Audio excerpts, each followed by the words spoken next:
while you're But looking like, into that, I'm gonna go ahead and start talking about this next game we got going on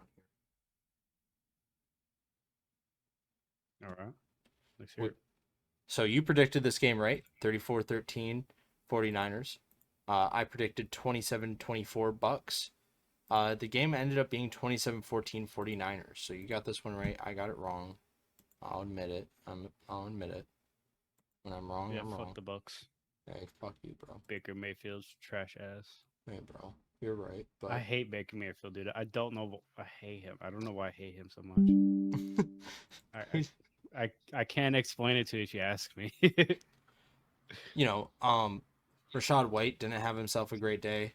Um, Mike Evans saved himself because of that touchdown, was still worth about 15 points. Um, he had 12 targets, but at the end of the day, it just wasn't enough. And Baker Mayfield committed 2 turnovers. Brock Purdy stayed pretty clean. Committed 0 turnovers, 333 yards, 3 touchdowns. Got sacked 4 times, but hey, that's neither here nor there. Christian McCaffrey went and had himself another field day. Who would have guessed? 5 receptions, 25 yards, 78 on the ground, and a touchdown. So he's worth 21 points. RB1 staple, obviously. Brandon Ayuk went and had himself a field day. 5 receptions, 156 yards, and a touchdown. So, worth 26, 27 points right there. George Kittle playing like George Kittle.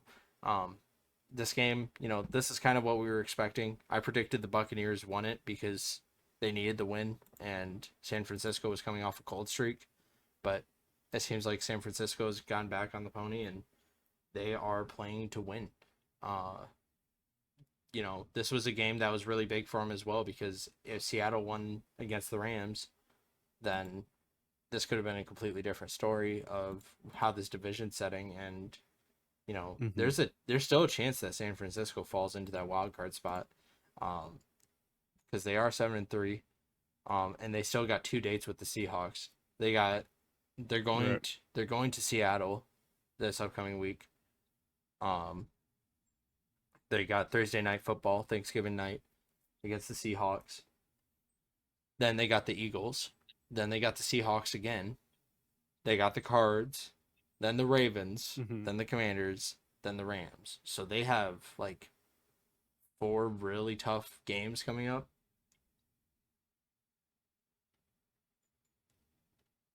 Where do you think they finish out at then? How do you see them in those final games? I think that they split with the Seahawks. I think they lose to the Eagles, beat the Cards. So I'm thinking 2 wins, 3 wins, 4 wins throughout the rest of the season, and they lose 3. So they end up being about an 11-6 team. I can vibe with it. Yeah, and like 11-6. I mean, that's good enough to get you to playoffs. yeah, And realistically, unless you're getting the number one seed, all you care about is making the playoffs.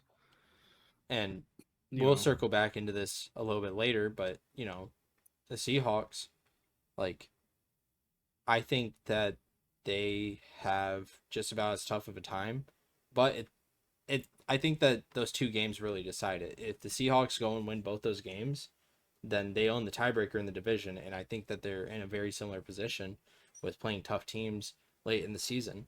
Um, that they're going to still end up being right around the same record as well. Yeah, playing and into his overpaid ass.